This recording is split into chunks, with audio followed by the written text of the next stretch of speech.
Infra Vastu YouTube channel अगणित दर्शक बंधु मानक शुभेच्छा जणाई स्वागत करुछि मु भाग्यश्री। अति खुशीर कथा जे infra Vastu YouTube channel founder आधुनिक वास्तु विज्ञान विशेषज्ञ प्रदीप सर कल महाजागर वास्तु विचार दैनिक खबर कागज प्रमेय 1/3/2022 रे प्रकाशित पुणी मार्च 18 रे दैनिक खबर कागज प्रमेय वास्तु विचार रंगर महत्व शीर्षक लेखा प्रकाशित गत 1/4/2022 उत्कल दिवस अवसर में दैनिक खबर कागज ओडिशार वास्तु लेखा प्रकाशित। ओडिशार ए vastu Mahaguru engineer Pradeep sir eighty आम सहित उपस्थित। आज आम जानिबा तांका ठार आउ किछि विशेष कथा। नमस्कार सर। नमस्कार दर्शक बंधु मानक मध्य मोर नमस्कार। सर आज आम दर्शक बंधु मानक कौन नूतन तथ्य दबाकू चाहुचंती? आज आमे 16 जोन थ्योरी रु वेस्ट बा पश्चिम दिग अंचल बाबद रे जणैबू। सर पश्चिम दिग अर्थ पूर्वर अपोजिट जेउंटी सूर्यास्त हुए। Exactly you are right. Magnetic north 0 degree रु क्लॉकवाइज आसिले ठीक 270 डिग्री रे वेस्ट अवस्थित। It is exactly 90 degree east and it's opposite. Sir एहार गुण धर्म विषय किछि कहंतु? यह 16 जोन थ्योरी रे आपनकर वेस्ट जोन अंतर्गत यार आकार गोलाकार कारण यह आकाश तत्व आकाशर आकार प्राय गोल। यार रंग ऑफ व्हाइट डार्क कहले भी आपण हेई परिबो। जोन बा से जोनाल रो स्ट्रेंथ होची 4% आउ यार धातु होची आयरन। सर ए पश्चिम दिग को आमे मुख्यतः कौन बोली जानेबा?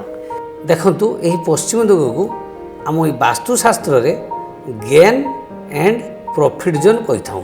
आपण देखंतु पूर्व दिग आलोकित पश्चिम दिग अंधार।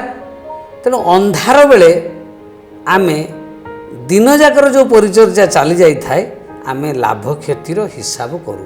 वास्तुशास्त्र रे एही पश्चिम दिग को प्रॉफिट गेन यही जोन कह जाई थाए। द्वितीयतः ये जो सिक्योरिटी जोन या पूर्वर अच्छी ये सिक्योरिटी जोन परे परे आम्भे लाभ क्षति आय व्यय ये सबूर आम हिसाब करि थाउ।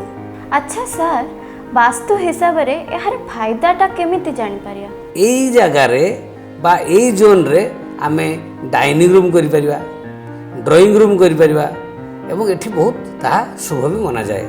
पुनश्च आमे एई जगह रे लौह सरंजाम बा आयरन रिलेटेड एसेसरीज को आम रखी परिबा। आउ एठी आपनकर पश्चिम दिग एठी म्यूजिक सिस्टम मध्य हमको बहुत फेवर करिवो। तापरे आमे समस्त प्रकार म्यूजिकल इंस्ट्रूमेंट रखी मध्य एठी परिबा। क्रोकरी रखी परिबा, फ्यूज बॉक्स रखी परिबा, आउ एठी आमे एयर कंडीशन भी रखी परिबा। बहु प्रकार रो energy generating item technical related item मध्य आम एठी रखिले शुभ हो परिबो। सर ए सब तो शुभ किंतु आउ को स्टेप नेले आपातत चली जीवो अशुभ बा क्षति होबो नाही। देखंतु study room for accounts, servant room exclusively for cooking, store room मध्य करि परिबे।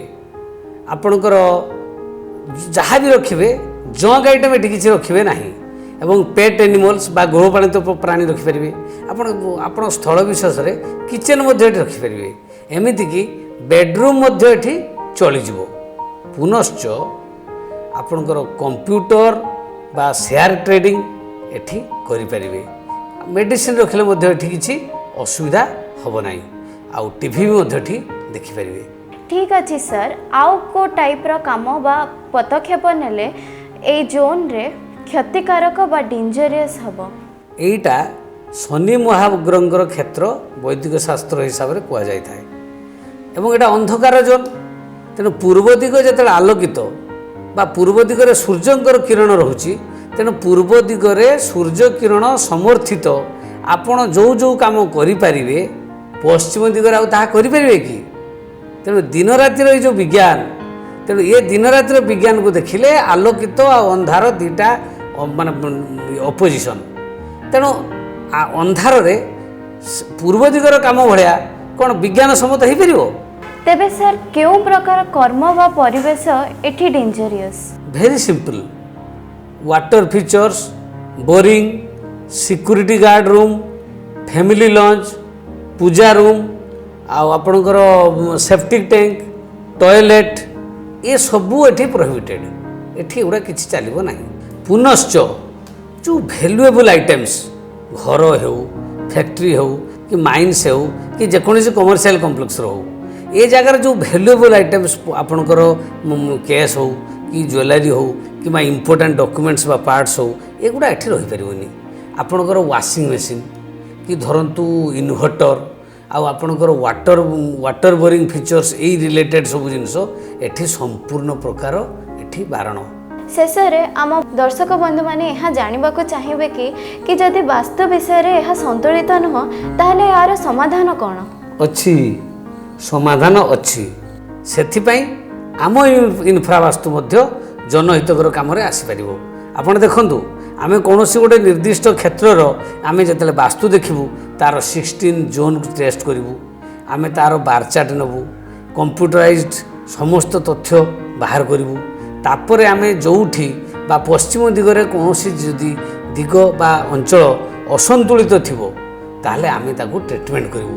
ସେଥିପାଇଁ ଆମେ ମେଟାଲ ହେଲିକ୍ସ ଦେବୁ, ଲେଡ୍ ହେଲିକ୍ସ ଦେବୁ ଏବଂ ଦରକାର ପଡ଼ିଲେ ଆମେ ସେଇ ଜୋନ୍ରେ ଟେକ୍ନିକାଲ ବିସ୍କୁଟ, ଏନର୍ଜି ଏନହାନ୍ସର ଏବଂ 45 ଏନର୍ଜି ସୋର୍ସେସ୍ ଦେଖିକି ଆମେ ତାକୁ ନିର୍ଦ୍ଦିଷ୍ଟ ଟେକ୍ନିକାଲି ସମାଧାନ କରିବୁ।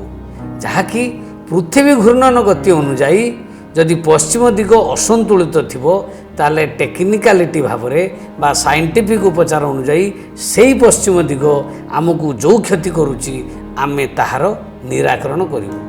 ପ୍ରପର୍ ଡିଭାଇସ୍ ବା ପ୍ରପର୍ ଟେକ୍ନିକାଲ ଇନଷ୍ଟ୍ରୁମେଣ୍ଟକୁ ଦେଇ ଆମେ ଆର୍ଥରେ ସେଟ୍ କରିବୁ କିମ୍ବା ୱାଲ୍ରେ ସେଟ୍ କରିବୁ କିମ୍ବା ଯେଉଁଟା ଆପଣଙ୍କର ଶୂନ୍ୟରେ ଅଛି ତା ପାଇଁ ଏନର୍ଜି କ୍ୟାଚ୍ କରିପାରୁଥିବା ଡିଭାଇସ୍ ଦେଇ ଆମେ ତାକୁ ସମ୍ପୂର୍ଣ୍ଣ ସମାଧାନ କରିପାରିବୁ।